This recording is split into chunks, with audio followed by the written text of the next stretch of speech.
Hi, Anaquest here. This is my recap for the anime as a reincarnated aristocrat. If you dig my recaps, don't forget to subscribe and smash that notification bell. We see an average Japanese salaryman who works all day and has no social life to speak of. He is stuck in this monotonous and soul-sucking routine until one day he straight up has a heart attack because his life is so damn empty.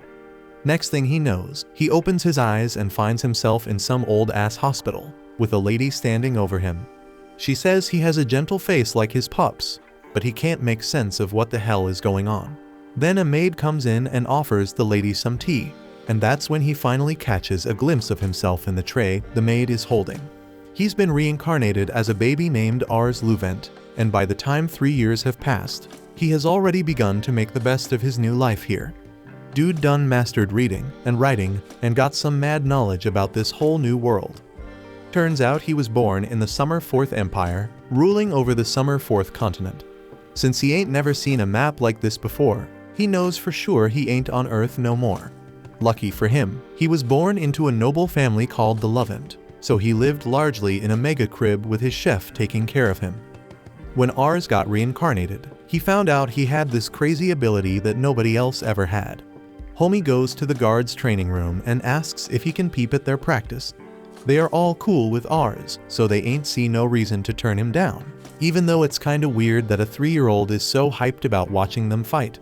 While he's strolling around, he notices one guard struggling with a spear. That's his chance to use his special ability called Appraisal. With that, he can see all the stats of this guard named Milas. Turns out his cavalry stat being D ain't all that impressive, but his archery stat being B is legit.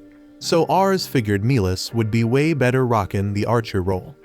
After Milas loses his match, Ars walks up to him and asks if he ever thought about using a bow in his fights instead. Milas thinks bows are for cowards who enjoy being safe while they attack, so he'll never be caught using a weapon like that. But Ars insists that he thinks Milas would be a really good archer if he tried it out.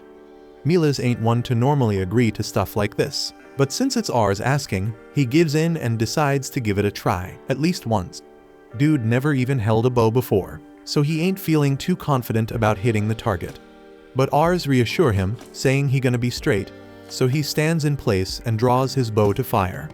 The first shot is a bullseye, and Milas can hardly believe what he just managed to pull off. Just to make sure it ain't some fluke, he fires more shots, and each lands in the center, with one even splitting another arrow. After seeing what Milas can do with a bow, all the other guards tell him he should switch to an archer like Ars had said because he sucks at using a spear anyway. They are still curious about how Ars knew Milas would be a beast with the bow though. Ars can't really explain his ability, so he just calls it instinct instead of spilling the beans about seeing folks' stats. He is confident in his ability's accuracy after testing it out, but for some reason, he can't use it on himself. Later at dinner, Ars is getting ready to chow down when his father asks if he really discovered Milas's archery talent. His father is Raven Luvent, and he has a resting grumpy face, so he always looks a little angry even when he isn't. Ars thinks his old man is a legend because he went from a farmer to nobility with just his fighting skills. The dude is so damn powerful, he could take down 10 dudes solo if he wanted. Father tells Ars to work on honing that instinct for spotting other people's talent, because one day Ars is gonna be the lord of the land. And when that day comes, being able to see folks' talent's gonna be hella valuable. He offers his plate of food to Ars, showing some love, saying he wants Ars to grow up quickly. Since that day, Ars has been reading up on the Empire and realized he gonna be straight up screwed if he doesn't change things soon. The rulers of Summer Fourth were straight up corrupt, and because of that, the peasants all over the kingdom revolted. If this keeps going, the whole empire might crumble, leading to some serious wars. As the future lord of this joint, he gonna need to lead his crew into battle, but he ain't got the confidence to say he gonna succeed in a war. So he decides he gotta get prepared for that disaster by gathering up some talented folks to have his back when that day comes. He hit the streets of the city and started using appraisal to scan the people, looking for anyone with some kind of talent. But even after searching for a hot minute and straining his eyes in the process, he still ain't found anybody useful yet. Just then, he saw a kid getting kicked out of a store and denied service by some old lady.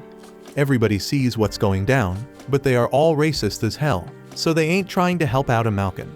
Malkin are the folks who came to Summerforth from across the sea, usually brought in as slaves, so people look down on them. Ars isn't going to just watch him be ostracized by the people, so he walks up to him and offers a loaf of bread that he has on hand. The kid is unsure at first, but he takes the bread, and then Ars use appraisal on him. Turns out this kid named Rate has some serious stats going on. Dude is on par with some of the dopest folks in the world, so if he gets the chance to grow, he will become a force to be reckoned with. Reitz finishes up the bread, and thanks Ars again for the kindness and bounces.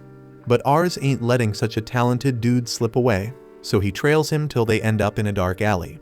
Reitz stops him, saying it's dumb to be following strangers in sketchy places, but Ars cuts him off and asks to make Rate his retainer. Reitz thinks he is playing, but Ars is dead serious, so he introduces himself as the Lord's son and asks once again for Reitz to join him because Ars can see he got mad talent.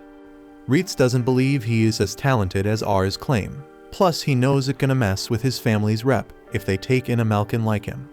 Ars say he gonna figure something out, but Reitz still declines the offer and starts walking away. As he is leaving, Ars start chasing after him because he might never find another gifted person like Reitz again. So he switches tactics and tries to bribe him with all the bomb-ass food his family's chef can whip up. Ars bring him back to his house, and Reitz is shocked to see Ars wasn't messing about being the Lord's son. They head inside, and some mouth-watering food gets served to Ars. But even the servants here are straight-up racist, so they only give Reitz a bowl of beans and tell him he can't expect decent grub because he is a Malkin. They want him to eat them crusty-ass beans and bounce. But Ars ain't having none of that blatant disrespect toward his guest. He makes it crystal clear that Reitz gonna get treated like any other guest up in this joint. So they all apologize and hook him up with some legit food this time. Yeah, boy! While Reitz is grubbing on his meal, Ars asks him why he ended up on Summerforth in the first place. So he explains that he was part of a group of mercenaries before. But unfortunately, they were all killed on one of their missions. Reitz had been wandering around aimlessly since then until he stumbled upon this place. That's a heart-touching story, but the butler doesn't care in the slightest and urges Ars to make the filthy Malkin boy leave. Ars tells him that he won't be making Reitz leave anytime soon since he brought him here to have him become his official retainer. The butler thinks that's a crazy idea because his father ain't never gonna give the green light for that.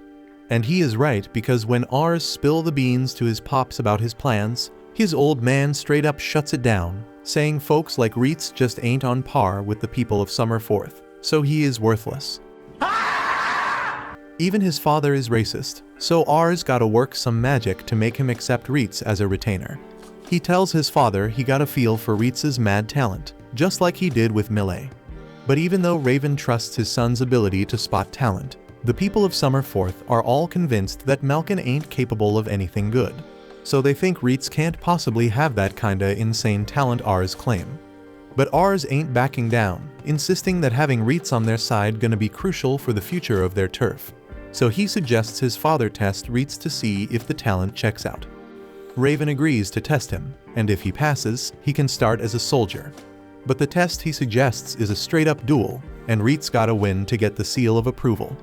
Ars is getting worried because even though Reitz got skills, his father still got a higher prowess score, so winning a fair fight gonna be tough. But lucky for them, Raven is still a decent man, so he ain't gonna go all out against a 14-year-old. He gonna give Reitz a handicap to even the playing field a bit. With them conditions, Ars think Reitz got a solid shot at coming out on top, and Reitz is cool with that, so Raven says they gonna get this duel going right away. While they are walking off so Reitz can fight Ars's father, Reitz pauses for a sec and asks why Ars is going through all this trouble to make him a retainer. The offer makes him happy, but it seems too good to be true, considering he is always getting persecuted because he is a Malkin. Ars assures him that he is putting in all this effort because Reitz means something to him. One day, Ars gonna be the lord of the land, and when that day comes, he wants Reitz right by his side. So Reitz promises to give it his all and win. They roll up to the practice grounds, and everybody is confused as hell about what's going down. Raven asks for practice swords and an hourglass to be brought over.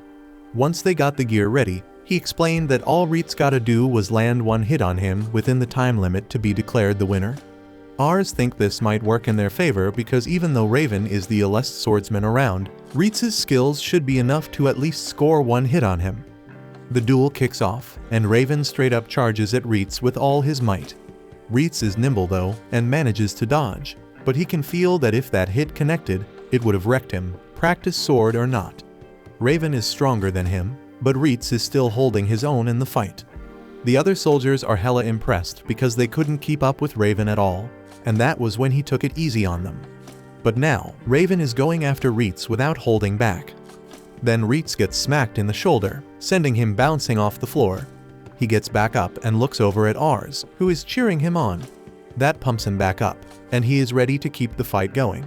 He comes at Raven with a new strategy, ducking under his strike and sneaking behind him. He uses the sun's glare as cover to mess with Raven's vision and land a hit. Raven still blocks it, but once Reitz steps back to create some space, he declares that the duel is over. Reitz looks back to make sure he hasn't run out of time, making sure there's still sand in the hourglass. That means he landed a hit on Raven, even if it was just a light tap. Everybody is straight up stunned by what Reitz pulled off, and Raven gives him props for the win.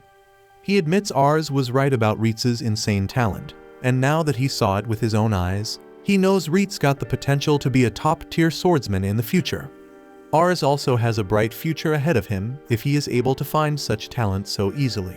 Raven was worried about how Ars gonna handle the craziness of the world when shit hit the fan, but now it looks like he ain't gotta worry about nothing. Ars may have managed to become the new emperor of the land. That's a little ambitious for the lord of such a small village.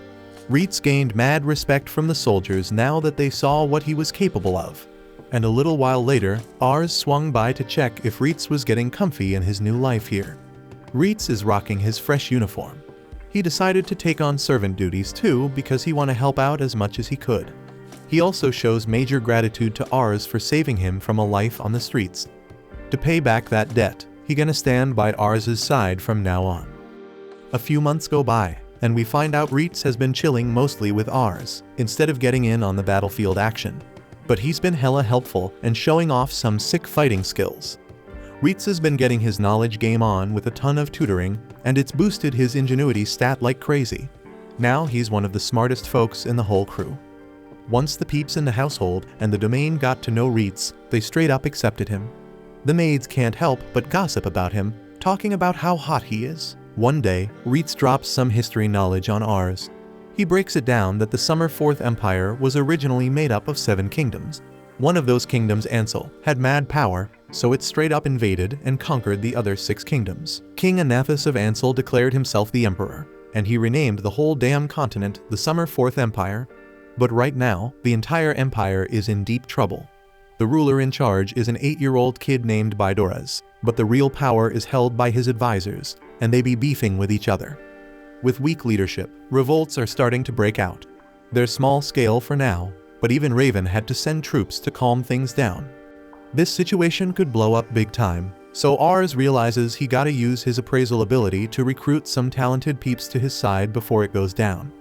Ars's family resides in this spot called Mission Territory, so he's shocked when Ars predicts that the major conflict's gonna pop off there. The governor there is old as dirt and in bad health, so it's likely he won't be around for much longer. He's got 2 sons, and they both want to inherit his position, which could straight up lead to war. Ars's dad believes the older son should take over as governor, but he doesn't have a say in which side he ends up fighting for, because he ain't directly serving the governor. Lamberg is in this district called Canar, and Raven serves as its headman. Ars is feeling pretty damn nervous because he's just a kid, and so far, the only dope prospect he's found is Reitz. Luckily, Reitz sees all this as a golden opportunity. If a lord can show off his skills in a major conflict, it can help him rise up in the world. Ars gets inspired, and they decide to level up and get stronger to increase their chances. Reitz promises to protect Ars and asks for his help in finding the right peeps to make that happen. While they're rolling into town, Ars peeps that his pops has been training more often. It's pretty clear he senses a war coming. Ars lets his pops know that he's gonna go scout for more recruits, so Raven asks him to find someone with mad magic skills. Turns out, Raven can't handle magic like a pro, and the folks who can ain't all that great either. He once asked Ars to try his hand at magic, so Ars gave it a shot using some magical device. But he was straight up trash at it. His pops never asked him again after that. But having a mage on their team would seriously amp up their forces. So Ars is hella determined to find the best magic candidate out there. They hit up the capital of the Kenar district, where Ars is shocked when he finds out there's 50,000 peeps living there. Everyone's looking hella wealthy, and Ars dreams of giving his Lamberg people that kind of good life one day. Reitz is sure they'll find a dope candidate, so many people there. But Ars uses his ability for a while and can't find anyone with real potential. See, Ars's ability shows him a person's stats in numbers and aptitude ranks, but the true talent comes from a combo of both. Just having high stats without the right aptitude ain't gonna cut it. Ars starts feeling down because he can't find the right person. But Reitz reminds him there's no need to rush. As they keep exploring, Ars comes across an alley where people be living. He's straight up shocked, so Reitz schools him. Where there's wealth, there's always poverty. It's like prosperity breeds inequality or some shit. Reitz realizes Ars saved him from this kind of life, but sadly, they can't do nothing for these folks right now. Ars has a realization. See, before, he was just looking at all the fancy shit and thinking it was a good town. But in his eyes, a good town is where even the less fortunate can make something of themselves. He knows he might be naive, but he wishes he could find their next candidate from among these less fortunate peeps. Reitz doesn't think he's naive one bit, and Ars is straight up shocked when he says he's proud to be his aide.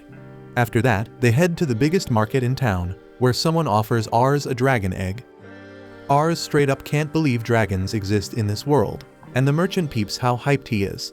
So the merchant offers to hook him up with some rare eggs for just 1 silver each. Ars is all ready to drop that cash. But Reitz is mad as hell at the merchant. Ars is shocked. But Reitz knows this dude smuggled those eggs illegally because trade's been frozen with the northern continent. Plus, the size and spots on the eggs don't even look legit. And what's even more suspicious is that this merchant has a whole stash of rare dragon eggs. Reitz figures out they're actually giant lizard eggs. So he decides this merchant's punishment for embarrassing Ars should be death. Ars pleads with Reitz to stop, so Reitz apologizes for going overboard. Ars starts worrying that Reit's gonna go off like this every time he gets played. So he decides to smarten up real quick before someone ends up 6 feet under. They take a break to chow down, but when Ars tries to buy some candy, someone bumps into him. He's surprised when Reitz points out that his money got snatched, so they go after the thief. This thief's pretty damn speedy, making it hard to catch up. But Reitz rips off their coat and reveals it's a girl. They follow her into an alley, where she's getting jumped by some dudes. Ars tells them to back off, so they try to attack him, but Reitz shuts them down and teaches them a little lesson. They bounce, and Ars thinks his homie is hella cool. Ars checks on the girl to see if she's alright, and he's shocked to find out she's an S-tier mage with insane potential. Not only that, her leadership can reach 92, and her prowess can go as high as 116. She's a super young girl, but her skills rival even Ars's dad. Every stat that ain't magic related is weak. But that's all good because she must already have some insane magic power. Reitz tells her to give Ars his money back, but Ars interrupts and asks her to be his retainer. Reitz points out she's a thief, but Ars reveals that she's got incredible magic talent like he's never seen before. But the girl cuts in and straight up says she'd rather end her own life than serve a kid like Ars.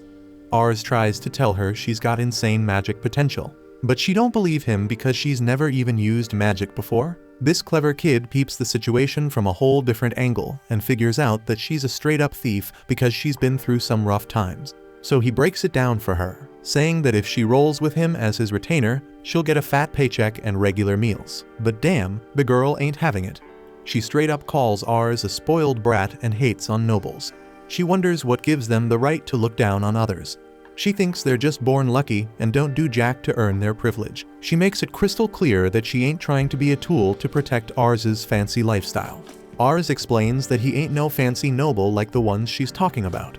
He wants to build a town where people like her can live good lives, and he needs her help for that. The girl points out that these people are suffering right now, and his idea of helping them later sounds mad naive to her. She assumes Ars just wants her help to flex on others how kind he is and make himself feel good. Reitz jumps in to keep it simple and tells her to give the money back. So she does because she don't want to owe them for saving her. Ars notices a mark on her wrist, and she spills that she got caught sneaking into some noble's house and ended up getting sold off to a slave trader. She managed to escape, so those dudes Reitz beat down were the trader's lackeys. Ars thinks she should bounce from town because they're looking for her, but she says she can't. Just then, a bunch of kids come up and give her a big hug, and she points out that these lil homies ain't got parents and no one to love them. She can't just abandon them like that. Ars gets it now, so he agrees to lay off trying to recruit her, but he hooks her up with his money pouch. She reminds him that he's giving it to her willingly, so he can't ask for it back. Ars says it's all hers now, so she calls him a weirdo and dips out with the orphan kids. That night, Ars can't get the girl's tough life out of his mind. Reitz knows the struggle too, and tells him straight up that the world ain't kind to those at the bottom. She probably got treated like trash by nobles in the past, and that's why she hates them. Reitz points out that Ars ain't like that, but Ars realizes he's been taking his privileged lifestyle for granted, so he understands why she sees him that way. Ars really wants to build a better town, and she might have been right with what she said. Just then, Ars spots the orphan kids from earlier, and they spill that the girl named Charlotte got captured. A brief look into Charlotte's past, and you'll see how damn tough her life was. She was just a kid, but she couldn't even remember the last time she shed tears. As she looks at a happy little girl, she starts wondering if the last time she cried was when she realized she ain't got no damn parents. Life only got worse as she grew up. She was broke and homeless, so folks treated her like shit. She wonders if she last cried when she realized she's less than a human. She gives up trying to remember and just wonders why the hell she was born in the first place. Now back in the present, Charlotte's getting her ass kicked by those goons non-stop. They're pissed because she's making their job harder, and they're disappointed because they still can't make her cry, so they keep on kicking. The slave trader reminds them not to mess up her face because he already found a buyer for her, and he don't want to piss off the evil dude. The goons find out she's got a bunch of cash, so Charlotte tries to snatch it back, but she pays the price for it. Charlotte was trying to get that money for the orphans, but the trader tells her there's no damn hope for her. Even if she escaped, she'd just go back to a life of misery. He suggests she accept that her life is done, and tells her to blame her parents for abandoning her. Just then, all the goons get spooked because Reitz barges in. He straight up wrecks a bunch of those goons, and Charlotte wonders why the hell they're here. The trader tells him they got some nerve breaking in, but he's shocked when Ars somehow knows his name. This dude can tell Ars is a noble by the way he's dressed, but he ain't letting Charlotte go free. He explains she's just merchandise, and nobles like Ars and his family are the ones secretly buying them. He hopes as a noble Ars would understand, but that just pisses Ars off even more. Charlotte tells Ars to stay the hell out of this since he barely knows her, but Ars has been thinking about something since they met. He's been trying to figure out why her eyes look so damn empty, and he finally realized her ambition level is just at 1. Ambition means someone's personal hopes and dreams, representing their desire to improve, their tenacity, and their hope for the future. Charlotte's just at a damn 1, meaning she's given up on her future. The trader straight up laughs his ass off, making it clear that Charlotte's just a damn slave, so she ain't got no future idiot. This shit pisses off Ars big time. And he points out that adults are supposed to protect the future of kids. But this dude not only took away Charlotte's future, but now he's laughing about it. Ars reaches his damn limit and says it should be up to Charlotte to decide what she wants to be, not these damn goons. Charlotte remembers why she stopped crying. Shedding tears don't help no one survive.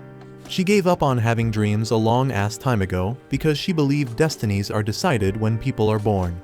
Shutting off her heart was the only way she could protect herself from all the shitty treatment. She learned tears are for the weak, and in her world, weakness equals death. She decided to focus on being strong to survive, so it's hella confusing why the hell she's crying now of all times. The trader's done being nice to Ars, so Charlotte tells him to bounce, but Ars tells her not to worry and tells Reitz to handle their asses. The goons say they're in real trouble now, but Reitz slams one of them down, and says they'll pay the ultimate price for pissing off his lord Ars, which is death. The goons think they can overpower him because they got the numbers, but Reitz straight up wrecks a whole bunch of them. These idiots even try to use magic against him, but that doesn't even slow Reitz down. Reitz stands tall over all the defeated goons, and the trader calls him a damn monster. The trader says he got no other choice, so he calls his biggest goon. This giant used to be an infantry commander, but he got kicked out for bad behavior. Charlotte's worried about this dude, but Ars uses his powers on him and tells her not to sweat it. The guy looks down on them, but Reitz points out he can only do that if he makes it out of their fight alive. This gets the guy to attack Reitz right away, but Reitz's skills are on a whole other level. He knocks this dude out in no time, and Charlotte's straight up stunned, wondering who the hell these guys are. The traitor just spilled that the big shot headman in the Kanar district is all for this slave trade crap. But Ars already knew that, so he straight up declares that he's gonna buy Charlotte. The traitor tries to resist, but Reitz calls him out, saying they could easily snatch her right out of his hands. And that would be way worse for the traitor's reputation if he lost a slave who already had a damn buyer. It'd sound way smoother if he just sold her to someone willing to pay more. After some grumbling, the guy begrudgingly agrees to let them buy her. So Ars offers to take her back to her crew. But Charlotte wants to hit up a specific spot first. The problem is it's deep in the forest, and Ars ain't exactly a fan of hiking, but they make it there, and damn Ars is blown away by the breathtaking view. This place is Charlotte's secret spot, where all the town's problems seem small. It's clear this place means the world to her, so Ars wonders why she's showing it to him. After giving his words some thought, Charlotte wonders why Ars wants to build a town where even people like her can have stable lives. Ars keeps it simple. He's all about loving kids. Charlotte points out that he's a kid too, but Ars breaks it down further. He knows that when you're feeling down, a kid's smile can lift you right up. And he believes it's because a child's smile is filled with hope. Having hope means being excited for the future, and that excitement holds some serious power. Ars believes that smiles are contagious, and that enthusiasm is what makes a city a better place. That's part of the reason why he wants to create a space where kids can always have hope. He wants to build a town where people can live with hope and stability. Ars apologizes if he sounds like he's lecturing her, but surprisingly Charlotte agrees to be his right hand. Ars reminds her about the orphans, but she explains that they're the reason she's down for it. She wants those kids to have the kind of future Ars is talking about. Just then, Reitz comes through and reveals he found some magic item in the warehouse. He trusts Ars's eye for spotting talent, but he wants to see for himself if Charlotte can use magic. She's willing to try, but she reminds them that she's never really used magic before, and she doesn't even know how to cast spells or any of that shit. While Reitz breaks it down for her, Ars starts thinking about how he's never come across anyone else with an S-rank magic gift. He wonders just how damn powerful Charlotte is, and she's ready to show him. She recites a quick incantation and unleashes a crazy powerful fire spell. And damn, the dudes are straight up shocked, but that ain't even the half of it. As that spell lights up the sky, people everywhere are losing their minds over the epic fire show, and the magic item straight up shatters. The guys are still in complete awe, and Charlotte finally starts showing some confidence.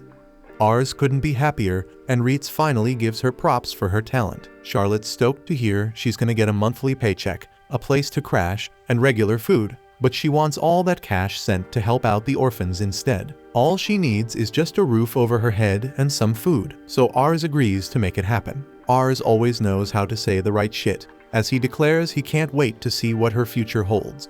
And Charlotte says she'll do whatever to make Ars's dream come true, and she calls him Lord Ars. But Ars is quick to shut that formal shit down, saying she doesn't have to be all formal. So she's relieved because she sucks at it anyway, and she's older than him, so it'd be weird. Charlotte apologizes for taking their money and thanks him for saving her. Ars says it ain't nothing, he just wants to go home and eat. She tells Reitz that she's really looking forward to seeing Ars's future, and Reitz agrees, while Charlotte tells the orphans she's gonna get them some milk. Ars is thinking about how damn happy he is to have two loyal allies. The House of Luvent is definitely getting stronger, but Ars can't front on feeling the pressure. He's surrounded by badass people, and he wonders if he's capable of leading them since he's just an ordinary dude. He's scared of screwing it all up and letting them down. But then he remembers the promise he made to them and pulls himself together. He's gonna do whatever it takes to build an epic town. Finally, they all sit down to eat, but it becomes hella clear that Charlotte needs to learn some basic manners and speech. Charlotte thinks it's impossible, but Reitz breaks it down for her. She needs to get her act together because she'll be rolling with Ars at meals. Charlotte tells Ars she would rather take a nap, but Reitz gotta remind her that to them he's Lord Ars. After that, Raven refuses to accept Charlotte, since he thinks the battlefield is too risky for females. But Ars ain't having it. He tells Charlotte to show off her power, and Raven quickly changes his tune. And he's all in and gladly welcomes her into their crew. 3 years later, we spot Raven's army rolling back from the battlefield. Turns out they have beef with the province of Sates, and that's why Raven gotta serve in the military. Ars asks him about the battle, and he spills that they straight up crushed the enemy, giving props to Charlotte's magic for leading them to victory. Word is she's now known as the baddest mage on the whole damn battlefield, running the magic unit like a boss. We see that Ars got some newborn siblings, and both of them got mad skills. He thinking they gonna hold it down and support the fam in the future. Reitz fills him in about the Keisha brothers, saying they come from a hunter family that just moved to Lamberg and they look like they got talent. So Ars decides to track them down, and Charlotte offering to roll with him. They search through the woods and they spot a creature dipping, but suddenly an arrow takes it out in one shot, and these two hunters show up. Ars, using his ability, figures out these cats are the Keisha brothers, Gatos and Marcus, and he sees their talent, thinking they're gonna make solid soldiers. They invite him to their house, where their dad Greg is cooking up a feast. Charlotte tastes the food and be like, damn, it's delicious. Gatos explaining it's the creature they just hunted called a Tesur.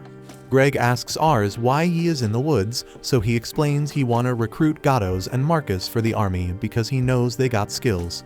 Greg is over the moon about this news. He let Ars know he got another son named Rosal, but he ain't as capable as his brothers.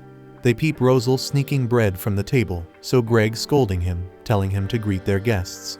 Ars use his skills on Rosal and realize this dude is a straight up genius, his intellect off the charts. So Ars tells Greg he wanna make Rosal his vassal, but Greg thinking it's a bad idea, saying he gonna be nothing but trouble. But Ars asking him if he wanna join them, and Greg gets scared, thinking he gotta hit the battlefield, so he straight up refuses, saying he ain't trying to die.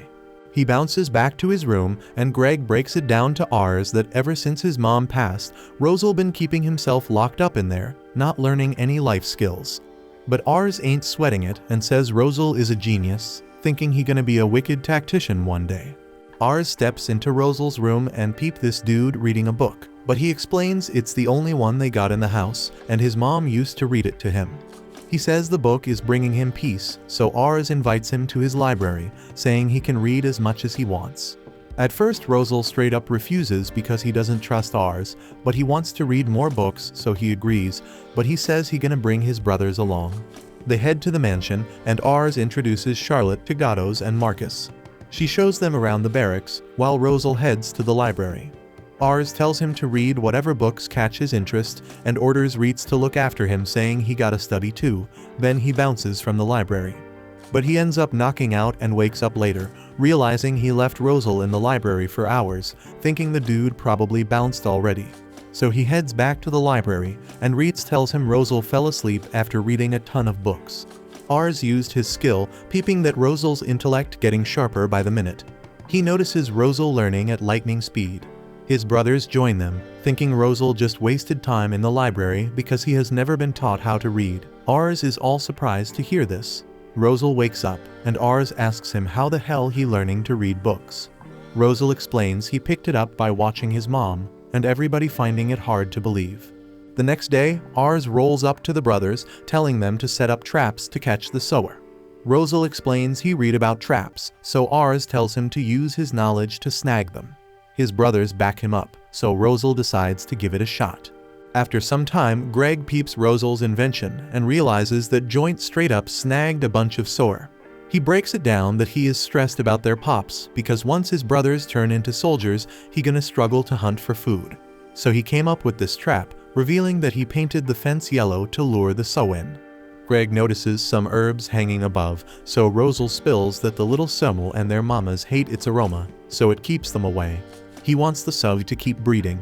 His bros think he's a legend, but Greg tells Rosal to bounce from the house with his brothers and tells Ars to take good care of them. So Rosal starts thinking his dad got hate for him, but Ars thinks there gotta be a solid reason why Greg acting this way. That night, Rosal is reflecting about his mom, thinking his dad straight up despises him because his mom's health went downhill after she gave birth to him. He putting the blame on himself for her demise. But out of nowhere, he overhears Greg chatting it up with his bros, and Gatos wondering why he treating Rosal so rough. So Greg explains he wants Rosal to hate him because he thinks he failed as a dad. He couldn't see his son's talent, and he spills that he got love for Rosal. He wanna see him reach his full potential. but Greg thinks he's standing in the way. So he wants Rosal to forget about him and tells Gatos and Marcus to back up their brother.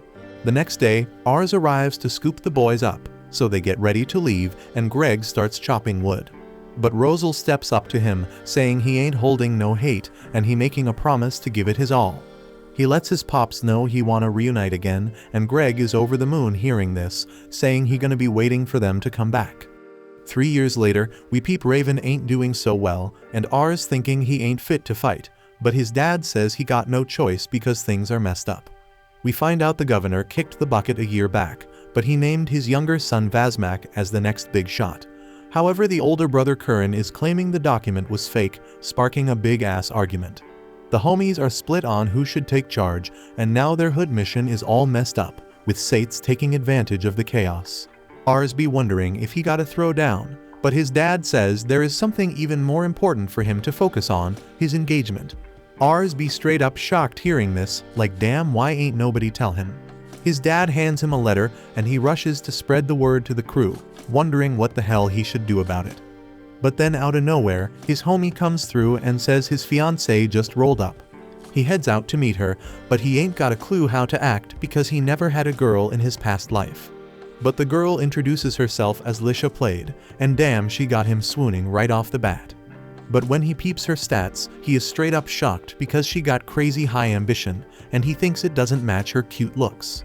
He worried she fronting on him, and he ain't letting her play him. But as she talks, he finds her too damn adorable. He decides to show her around, and her butler Jean is hella surprised to see a Malkin in the house, but Lisha already knows about Reitz, so she straight up tells Jean to say sorry. Lisha gets a warm welcome, and they sit down for a meal. She loves the meat, and Ars tells her about how they trapped them Sua. He thinks she is really cute, and she mentions how she passed through Lamberg on her way there. Ars thinks it's a shame it's raining so he can't show her around, but she tells him not to trip because the sun starts shining. He wondering if she got control over the weather, but she revealed she peeped at the clouds on her way and knew it was just a quick rain, so she told him to take her around the town. Meanwhile, we spot Charlotte and Rosal watching them, but they both getting a bad vibe from her.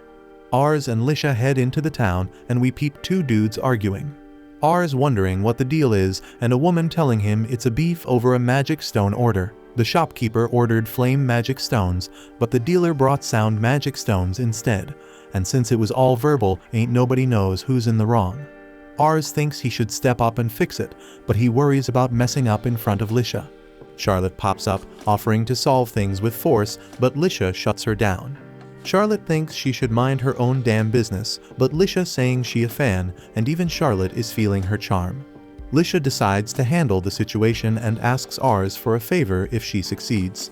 We peep the dudes throwing fists, and Lisha steps up to them.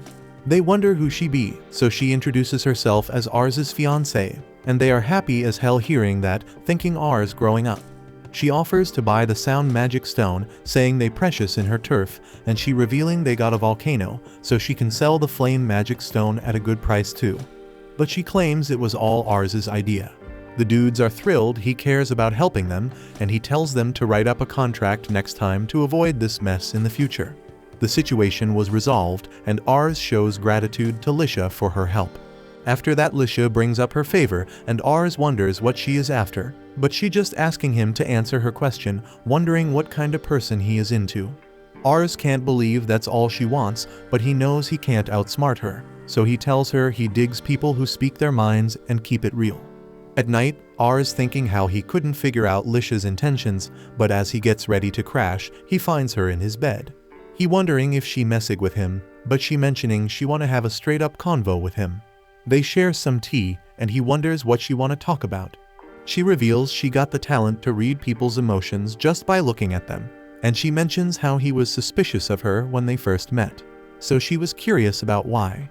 He decides to spill the truth, revealing his ability to see a person's stats and how she has insanely high ambition, making him think all her moves are calculated. He thinks she ain't gonna believe him, but she thinks it explains his actions. She admits she is ambitious as hell, so Ars wondering what she is really after. She straight up spills that her goal as a woman is to make a good man fall head over heels for her, and Ars realizes the best move for her is to marry someone with power. He thinks she's unlucky because their turf is small, but Lisha knows exactly what's going on in his head. She tells him that even though their territory may be small, after spending the day with him, she still wants to be his wife because she sees great potential in him. Ars thinks he's just got good folks around him, but Lisha believes that's exactly why he'll be great. She points out how everyone sees him as family, and she thinks that's the most important quality for a leader. She straight up tells him she's fallen in love with him, but then she decides to call it a night and Ars is left dumbfounded. He starts freaking out because he didn't respond, but we see Lisha outside feeling embarrassed too. But she realizes it's the first time she's opened up to someone like that. We see Lisha walking away, and she notices that he still hasn't responded to her confession. That totally freaks him out, but she tells him she can wait, because she's decided she's gonna marry him. In a flashback, we learn that she straight up hates the world of nobility because everyone's out there lying and backstabbing, just trying to secure their own positions. She hates her own ability because of that mess too. But one day when she saw a girl getting hitched, she realized she could escape all the scheming and plotting if she found a man who was strong enough. So she had no plans to marry into Ars's household because she thought she needed to find someone even stronger. But after spending time with him, she saw how kind and loved he is, and she wanted to be a part of his world. So she's grateful to God for giving her power, and she's down to help Ars build his new world. We see Ars writing to her, letting her know his dad is getting better and the whole succession mess is cooling down. But he wants to see her again so he can finally spill his feelings and let her know he wants to marry her too. Well, looks like he jinxed it because Raven's condition went straight down the toilet because his condition's been getting worse this whole year, and he's bound to kick the bucket sooner or later. But Ars ain't ready to let his pops go without repay for everything he has done for him. So he's praying for Raven to hold on a little longer. Meanwhile, up in Castle Reincarnates, the governor's chilling in his dark throne room, all by his lonesome, not a guard in sight. Then out of nowhere, some dude opens the door holding a knife like he means business. The governor tries to make a run for it. But damn, his royal ass got a -10 mobility debuff, so he trips and eats dirt. That's when the assassin takes his opportunity to run up to him and stabs the governor in the back.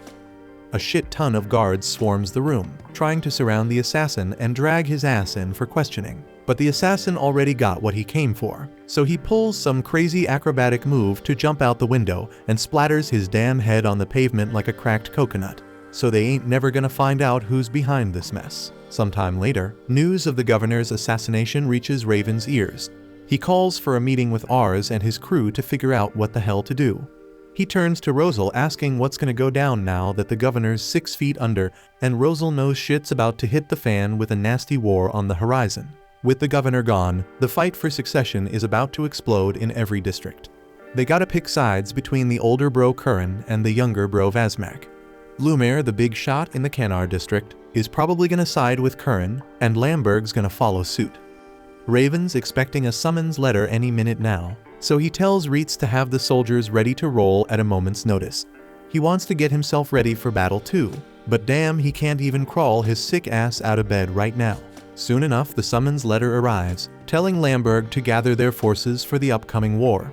Since Raven can't join the party, Reitz suggests that he and Charlotte step up as leaders and hold it down in his place. But Ars ain't having it. He's dead set on being the one to handle shit. Ars, Charlotte, and Reitz stand on a cliff and look over the Canar district where they're about to meet Lord Lumiere. Ars can't help but feel a bit uneasy about what kind of man they're about to encounter.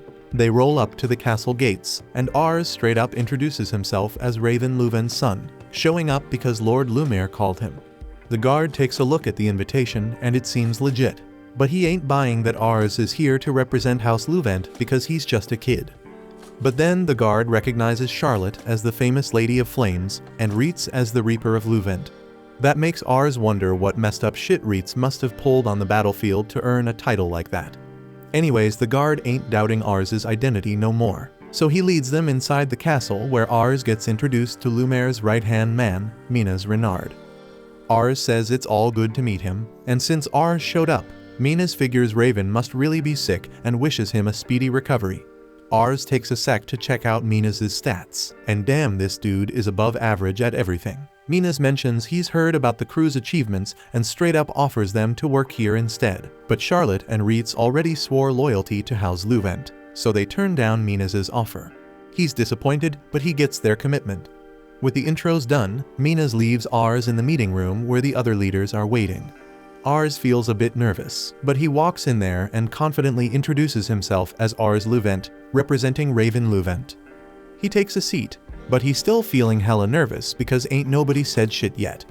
Finally, Crawl Orslow, who used to hang with Raven and play with Ars, breaks the silence. He tells Ars to chill and even offers him some cookies.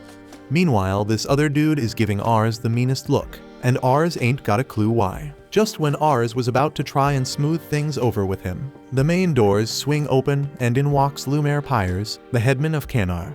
Lumer thanks them all for showing up and takes a seat. Ars checks out his stats, and it's about what one could expect from the headman of a district. His prowess is really high, but nothing else is really remarkable. But if you take a closer look, Minas makes up for the skills that Lumer lacks, so with no doubt together they can make the best decisions for the country. Lumer's sorry for bringing them here on such short notice, but he wanted them to hear it straight from his mouth. The governor getting assassination is definitely gonna set off a massive war and a power struggle. Lumer's riding for the older brother till the bitter end, and that ain't changing. So he asks if anyone's got beef with his plans. Crawl and Ars ain't got nothing to throw in at the meeting. So Lumer wraps it up and spills about the rumors that Sates might use this chance to launch another attack on them. He wants their troops locked and loaded in case that goes down. Now that the meeting's done, the others are already plotting ways to keep their troops ready. And Ars is straight up wiped because he's never been this damn nervous in his life. While he's still sprawled out on the table, Lord Lumer hits him up.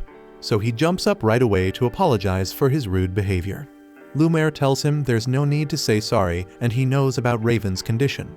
He's stoked to have Ars holding it down in his place. Luvent might be a small deal, but lately their people have shown strength beyond expectations. Lumer's also glad that Ars is wise enough to act as his father's proxy, even though he's only 11. So he's got mad high hopes for the future of House Luvent. The same goes for Charlotte and Reitz.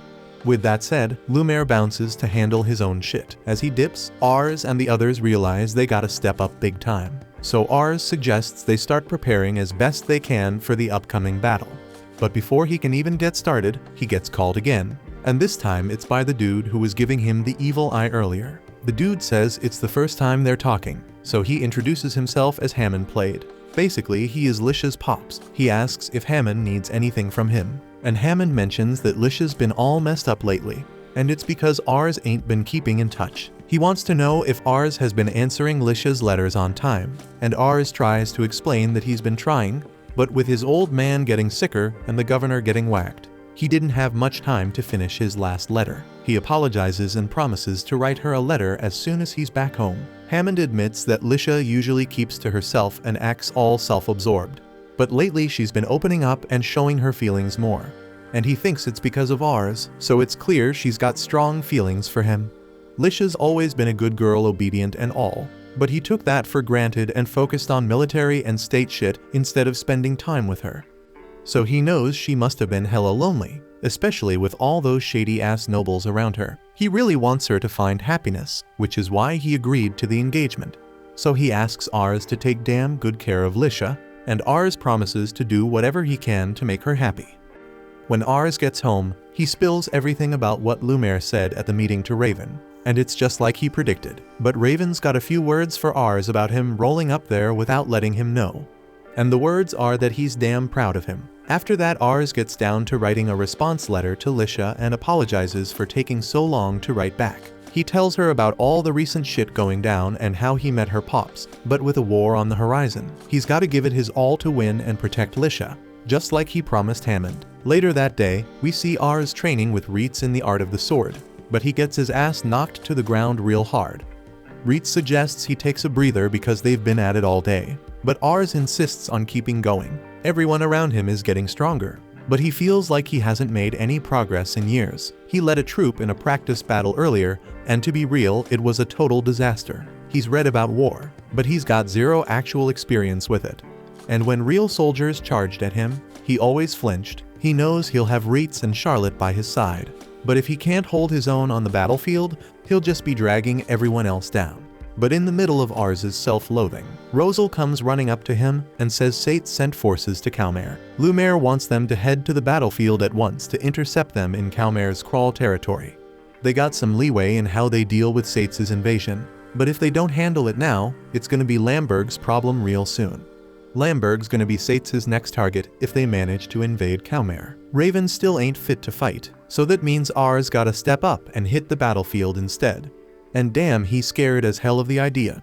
He tries to stay calm and gives the order for the troops to roll out under his command. As he heads out, Reitz tries to reassure him, saying everything will be straight because he's got Charlotte and Reitz having his back. A few minutes later, Ars addresses the troops and tells them he's leading them into battle to protect the Calmare district. But in the middle of his speech, Raven cuts in and tells Ars he can't let him go to war just yet. He's still way too green.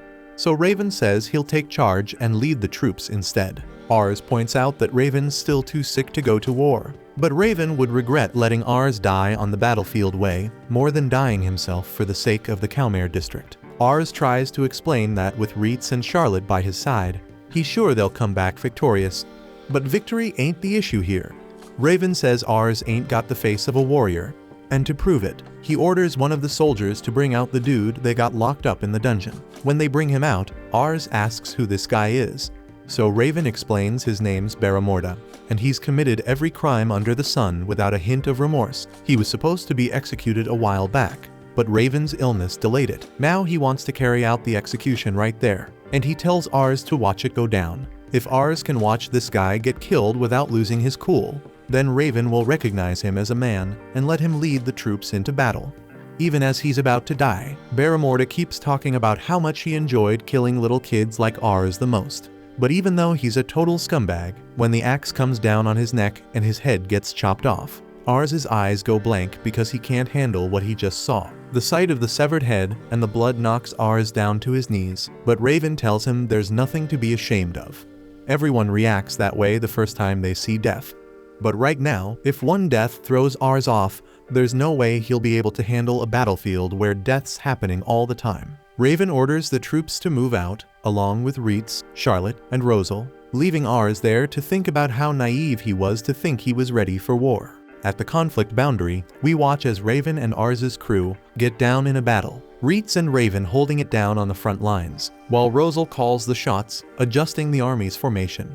Charlotte does her thing and unleashes a massive fireball, blowing up a wall. Raven's sickness is taking its toll as he coughs up blood, but he still fights with mad courage. The enemy outnumbers the Canar army by 50%, but thanks to Raven leading the Luvent forces, they manage to take the fortress they were after. The battle drags on for over a month, and Raven returns 4 days after Ars's 12th birthday, but he's in rough shape. Ars's siblings are scared he might die, so Ars goes to talk to his crew. He tells Reitz that he got injured during training and asks about his pops. Reitz explains how Raven fought like a hero, but his already weak health got even worse once the fighting was done. Ars blames himself for not being strong enough to take Raven's place, but the others remind him that Raven was already sick. Ars requests to be kept in the loop if Raven's condition changes. Then he goes off to train some more. Reitz mentions that it's getting late, but Ars don't give a damn.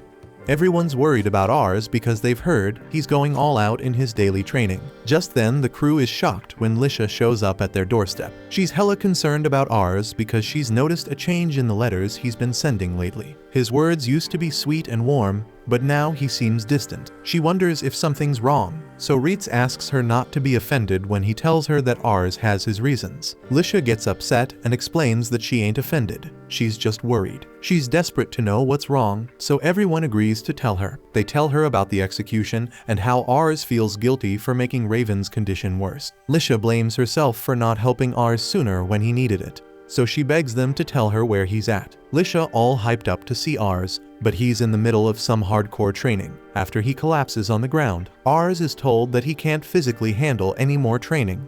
But Ars ain't having it, and he points out that his pops fought in a real battle, in an even worse condition. Ars desperately wants to protect everyone like his old man, so he keeps on training. The crew's surprised when Lisha decides not to talk to him, so she explains that now ain't the right time. Just then, they hear that Raven's regained consciousness. Rosal wants to share the good news with Ars, But turns out Raven wants to talk to the three of them first. Raven speaks to them casually, and Charlotte's wondering who this dude is.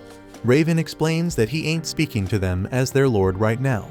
He just wants to know if they're happy with their lives in the house. Turns out it's like heaven to them, and Raven's glad to hear that. But then he drops some bad news.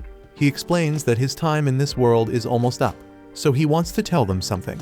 He didn't expect much when Ars first brought them in, but they've become crucial pillars in their domain. Raven's glad to have met them, and he's proud of all they've achieved. They're all speechless, and Raven reveals he's got a favor to ask. Ars ain't ready to take on battles just yet, and making him the lord now would be hella cruel. Now, at death's doorstep, Raven realizes how much he's left unfinished. He wishes he could have taken Ars to the battlefield earlier, so he could have shown him the harsh realities of the world while still being there to protect him. But it's too late for that. So Raven asks the three of them to support Ars. He ain't asking as some lord of a domain. Raven's asking as a father. He declares how proud he is to call Ars his son, and he begs them to grant him this wish. Rosal gives credit to Ars for mending his own relationship with his dad, and he swears he'll do whatever it takes to help Ars. Charlotte explains how Ars gave her life purpose, and she can't serve anyone else. Reitz feels the same way, swearing to fight for Ars even if it means dying. They all agree to have Ars's back, and they thank Raven for letting them into his house. Reitz has one thing to ask Raven, and Raven agrees. So Reitz tells Lisha that Raven wants to talk to her. Lisha apologizes for meeting under these messed up circumstances, but she's shocked when she finds out they've actually met before. Raven thought she was just some overly careful girl when he first saw her, but he soon realized she had a good heart. Raven wanted someone like her by Ars's side, so he asked for her to be engaged to Ars. Raven's worried she might be bummed out about Ars's flaws, but that's the last thing on her mind. She admits that Ars's kindness can make him vulnerable, but she knows he's trying like hell to overcome that to be more like Raven. Raven's glad to hear her speaking like that because it's clear she's fallen in love with Ars. Lisha proudly confesses that she loves Ars with all her heart, and Raven thanks her. Lisha leaves the room as Raven asks to see Ars next, and she thanks Reitz for helping her meet Raven. When Reitz is alone, his mind gets flooded with all the memories he had with Raven, and he breaks down crying. Later, Ars all pumped up goes to see his dad, and he's relieved to hear he's feeling better. Ars spills that he's done mad research about Raven's illness, and there are some remedies he wants to try. Ars tries to talk about a doctor who might be able to help, but Raven cuts him off. Raven remembers being Ars's age when he ran away from home and dipped to the city because of the tyrant who ruled his village. The governor of Mission happened to be visiting the city, and what Raven remembers most is how damn impressive he seemed. Raven was hella amazed by him, and he wanted to be just like him. Someone who could be a governor and lead a bunch of soldiers. Raven taught himself the sword and became a soldier. He fought with all his heart and got recognized for his actions. Before he knew it, he got appointed by Lumiere and ended up having his own turf. He cherishes everyone living in Lamberg, and he dedicated his life to protecting them. Ars gets worried when Raven starts coughing, and Raven reveals that he knows Ars blames himself for his condition. Raven assures him that it ain't his fault, because he chose this life. Raven's got a favor to ask Ars, so he tells him to protect the people of Lamberg. Ars start breaking down, but he stops himself and declares that he'll do his old man's request. Raven can see the determination in Ars's eyes, so he realizes that being his son must have been a heavyweight. Ars rejects that idea and proudly says he's glad to be Raven's son. Raven lightens the mood by asking about how things are going with Lisha, and the two reminisce about the past.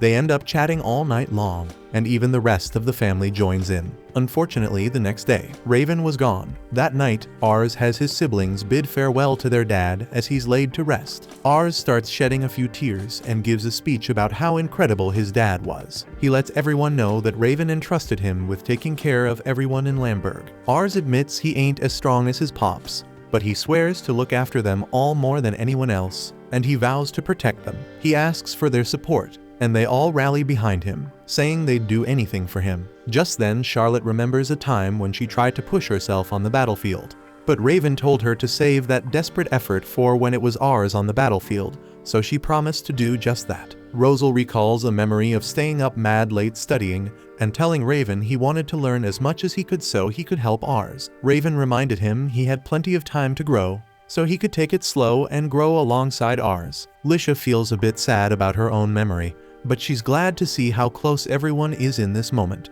Ars thanks everyone for having his back and asks his dad to watch over them. Ars gets himself together and turns to everyone, proclaiming that from today, he's the boss of House Luvent. Everyone bows down to him, and he declares that the legend of House Luvent starts right now. Meanwhile, a mysterious woman overhears some dudes talking about an assassination, and she asks them to spill the deets. 3 months later, Ars tells his old man that everyone's been holding him down, helping him get used to his fancy lordly duties. Ars knows he can never live up to his pops, but he promises to give it his all in his own damn way. The lords gather to pay homage to Raven and announce that Ars has taken over as the head of House Luvent. Ars vows to step up and fill his role to the best of his abilities, and the other lords are impressed by the confidence in his eyes. Ars is now on the same level as them, and he gets hyped when they say they expect big things from him. Shit's getting real with the war between the brothers kicking off, so Minas fills everyone in on the situation. The younger brothers got more troops and resources than them, and he's holding down the capital of the Mission province. The older brother controls the trade city of Sempler, which gives them an economic edge. So overall, the power's pretty balanced between the two rival cities. That means the surrounding districts are gonna play a major role, and Lord Curran's been hustling to secure them. But here's the problem, there's one domain that ain't playing nice. It's called Perina, and it's sitting right in the middle of an important supply route they need for the front lines. They were hoping to avoid unnecessary fights, but this route is crucial, so they gotta take over Perina. And just when everyone's thinking about their next move, Ars drops a bomb on them. He asks if they can let him try something first. A look back shows Rosal got suspicious of the way the enemy army was moving, and Reitz backed him up, but they ain't sure what was wrong exactly. They know it'd be dumb to attack without knowing the deal, so they decided to gather some intel first. Reitz suggests reaching out to this mercenary group called Shadow. They're pros at gathering information, and rumor has it they're damn good at it. Everyone agrees, so Rosal tells Ars to bring it up at the next meeting. Now Ars breaks it down to the lords, explaining how weird it is that the enemy ain't backing down despite being surrounded by enemies. Ars does some convincing, and they give him the green light to investigate the situation. Later on, our crew rolls up to check out Charlotte's grown-up orphans.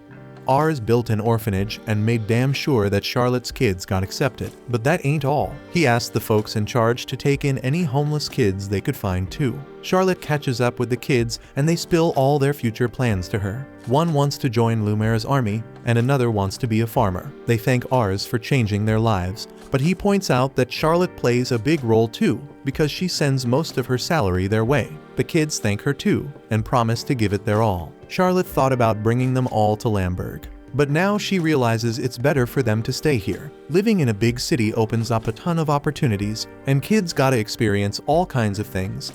And just when Ars is mind blown, Lisha pops out of nowhere and explains she came with her pops. She rushed to find Ars as soon as she heard he was there. Ars is caught off guard because he ain't mentally prepared to face her right now. Lisha's amazed by the orphanage and notices how happiness seems to follow Ars wherever he goes. One of the little parentless kids gets carried away and messes up Lisha's dress, so Ars promises to buy her a new one, but Lisha's chill about it and joins in on the kid's game. Her butler ain't too thrilled, but Ars respects her for it. Later that night, Ars spills that Reitz is gonna hook him up with a mercenary group called Shadow. If they agree to meet him, he's gonna negotiate a job with them. Lisha wants to come along, but Ars warns her it could be dangerous. Lisha brushes it off, saying Ars will have backup and trusting Reitz to keep them safe. Ars gives in and says he'll fetch her if the mercenaries agree to meet. But Ars is shocked when Lisha reveals that she will be staying with them.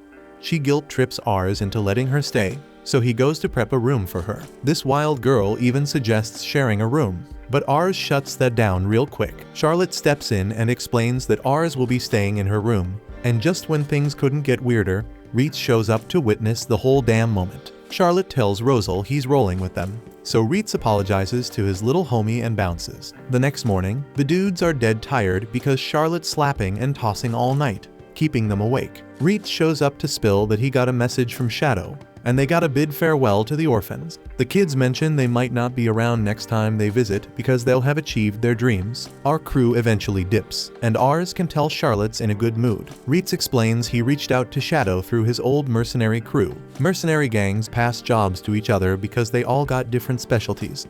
Rietz's crew did frontline battles, but Shadow's all about covert ops, intel, espionage, and sometimes even assassination. Ars is shocked when he hears that and realizes just how damn scary Shadow is. Just then, Rietz reveals that he's concerned about something. He heard Shadow's old leader step down and got replaced by some young blood. This new leader's hella competent, and now Shadow's more capable than ever. Ars ain't seeing it as a big problem. So Rietz goes on to say that this leader only takes jobs they're interested in. Ars figures they just gotta pay up. But that ain't the issue. The problem is they don't know what kind of jobs this leader likes.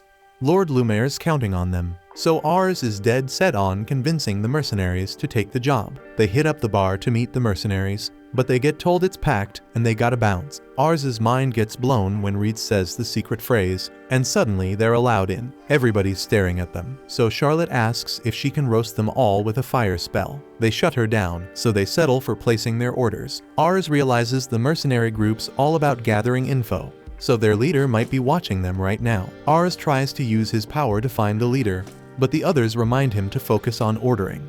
Just then, the look of terror appears on Ars's face when he uses his ability on the waitress. Ars ain't trying to blow his cover, so he keeps his cool, places his order, and dips to the restroom. Once he's alone, fear takes over and he starts shaking, thinking there must be something off with his appraisal skill. Just to check, he uses it on Rietz, and it works like a charm. But damn, he's terrified because the waitress has a prowess of 92 and an ingenuity of 90. Those stats are off the charts. But what's even crazier is that the waitress is actually a 22-year-old dude. Out of nowhere, the guy pulls out a knife and demands to know how Ars figured out he's the leader of Shadow. Ars stays silent, but luckily Rietz swoops in to save the day. Rietz is furious and wonders if this guy knows who the hell he's messing with. The guy's curious how Rietz knew to show up, and even Ars can't figure it out. Lisha joins the scene and points out that after the way Ars was treated, the leader better accept his job. The guy gets all defiant, wondering what they'd do if he declined. He don't want nobody knowing his identity, so he's thinking about using all his tricks to take out Ars and make a run for it. But Lisha shuts him down real quick,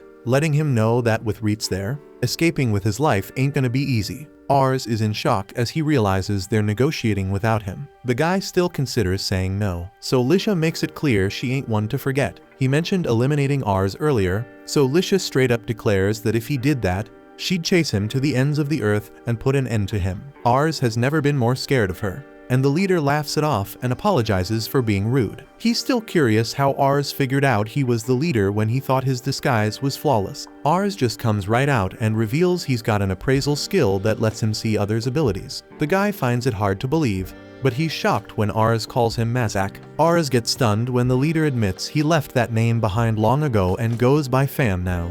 The fact that Ars knew his original name is proof enough for the leader that Ars ain't lying about his ability. Fam's down to take the job, but he's praying he won't have to witness Lisha going off again. Ars points out that Fam don't even know what the job entails, but Fam explains he already knows all he needs to. He's got a keen eye for judging someone's character based on the folks they roll with. In Ars's case, he's got the badass Rietz by his side, and Lisha is intimidating beyond her age, and she also got a lot of respect for Ars. Fam compares taking the job with Ars to betting on a surefire winner. Lisha breaks it down, saying she peeped the look on Ars's face when he checked out their supposed waitress. She figured he must have clocked that it was the leader, so Rietz decided to tail him. Ars expresses gratitude for saving his life, and he can't help but think about how reliable Lisha is. Ars lays out the deets of the job, and Fam only charges him 1 gold coin since it's their first time working together. Ars gets caught off guard when he hears it'll only take Fam 5 days to gather the info. Fam reminds him that this is his specialty,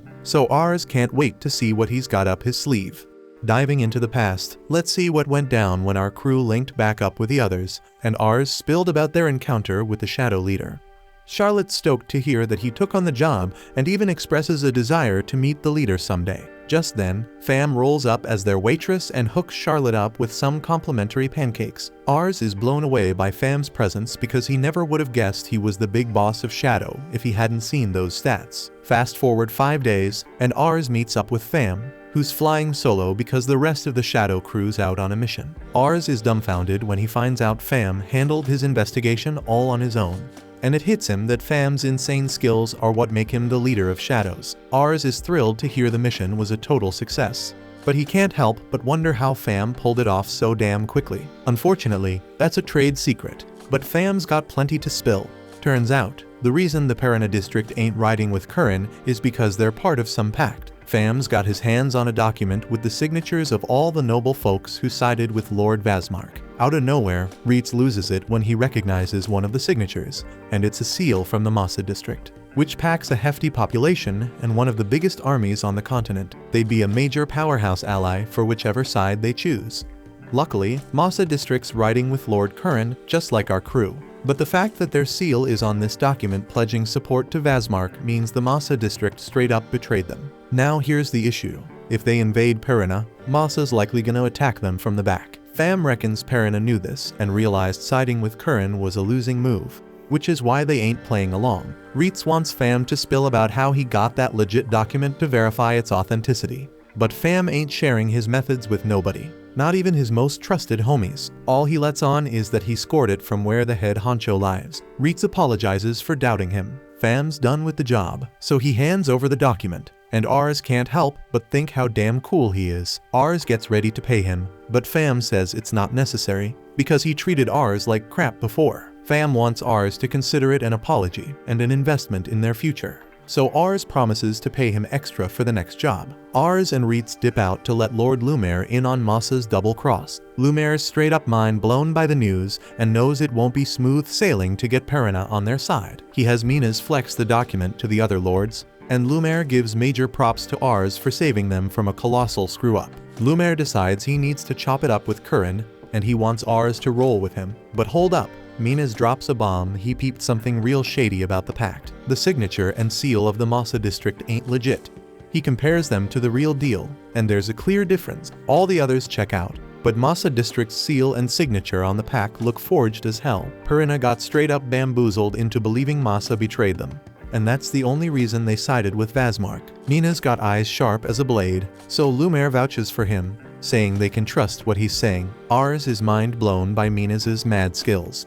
His appraisal ability lets him peep stats, but it don't reveal a person's special talents. Ars can't wrap his head around why they'd pushed this lie so hard, knowing it was bound to get busted eventually. The crew figures it was all about stalling for time. If they launched an attack on Parana, they'd have come out on top, but it would have taken a grip as Parana fought back. The peeps behind the lie only care about having Parana on their side for the moment. Parana's expendable to them, which means their real goal must be the explosion magic stones. These stones are crazy valuable and only found in Parana and 3 other districts. When they're refined, explosion magic stones unlock badass magic and could even crank out mega powerful weapons. Vasmark must be after these stones, and it's a shocker when Rosal drops the truth bomb. Attacking Parana ain't an option. If they go at it and wear each other down, they're playing right into Vasmark's hands. Their only play is spilling to Parana and winning them over. The problem is, all the messengers they sent got straight up rejected. Later on, we peep Ars meeting up with the head honcho of Parana himself. Surprisingly, Ars tells him that he knows about the pact, and declares that Lamberg wants to side with Vasmark. Ars fronting like he ain't aware of Massa's forged signature and drops the bomb that Lumiere wants to jump ship to. The big boss is glad to see Lamberg's under a competent leader, and he's down to have a chat with Vasmark himself. He's hella confident Lamberg will be welcomed on their side. But hold up, Ars ain't finished just yet. He got some questions to ask. The headman confirms the pact's legit, saying Vasmark handed it to him personally. Ars points out that Massa's headman been riding hard for Curran. So why the sudden betrayal? The big boss says betrayal's normal in wartime, but Ars keeps pushing why would Massa side with Vasmark when it leaves them surrounded. All these questions make the headman realize this whole meetup was a straight up con. He loses it and demands they arrest Ars, but then Reitz comes through, revealing himself to protect Ars. Ars explains they ain't there for a fight, so the big boss demands to know why he came. And that's when Ars shocks everyone by dropping the bomb that he brought Massa's headman to explain himself. Flashback time. Turns out it was all Rosal's idea. They showed the document to Massa's headman, and he was shocked because he never signed that damn pact. Ars asked him to write a letter for him to take to Parana's headman. But this dude was straight up furious. He's pissed off because someone forged Massa's seal, and he declares he's gonna pay a visit to Parana's headman and spill the truth himself. And that's exactly what he does. He declares he's been down with Lord Curran from the jump and will keep serving him till the bitter end. With this info on deck, The question is whether Parmina's still gonna side with Vazmark. Parina's headman wants to roll with Curran now that he knows the truth, but he wonders if Curran's gonna take them back for real. Moss's headman ain't sure, but he knows his district got a massive population to protect. He knows Parina's headman feels the same way about his peeps. The problem is the Parina headman got fooled so damn easily and never bothered to check the pack's legitimacy. Ars is straight up blown away by the Massa headman's boss vibes and realizes he needs to level up to match him. The headman gives props to Ars for shedding light on the situation and leaves the decision of Parina's acceptance up to him. Ars knows the dude got easily played, but he ain't trying to cut him off for one mistake. He knows he might be acting all naive, but he's just glad they could settle things without throwing hands. Ars steps up and declares they can be allies, and the Parina headman promises to serve his best. Ain't nothing else to talk about. So Ars gives thanks to the Massa headman for showing up. The headman shows love back and appreciates that Ars peeped through the enemy's scheme and resolved it peacefully. He's stoked to see the Kennar district has added a solid leader to its crew. Later on, Ars breaks it down for his pops. Among all the good news, Ars learns that Vazmark managed to swipe a bunch of explosion mag stones from the Parina district. Reitz and Rosal slide through, and Ars gives them props for helping him sort things out without nobody getting hurt. Reitz senses something on Ars' mind, but Ars just says he knows what he gotta do. The only problem is that it ain't gonna be easy. The headmen he just met were desperate to protect their people, and Ars wants to become a strong lord just like them. But without his crew, Ars feels like he'd be straight up powerless in this situation. Reitz reassures him, saying he got his back and they'll always be by his side. All Ars gotta do is follow his gut and do what he thinks is right. Right then, someone rolls up and says Lord Lumaire's at Raven's grave. Lumaire apologizes for taking so long to visit and says Lord Curran wants to meet with Ars. Ars is shocked because he's just a small-time territory leader, and Curran's a big shot. Ars feels unworthy, but Lumaire explains he filled Curran in on the recent drama, and Curran's interested in Ars. Ars accepts the offer and plans to get himself ready for whenever that day comes. But damn, he's caught off guard when Lumaire reveals they're heading to meet Lord Curran right now. Ars thinks it's too sudden, but his crew pumps him up and points out it's a golden chance for him to level up in the game. They give Ars some confidence, so he declares he's ready to roll. Thanks for watching. Subscribe to not miss the next part.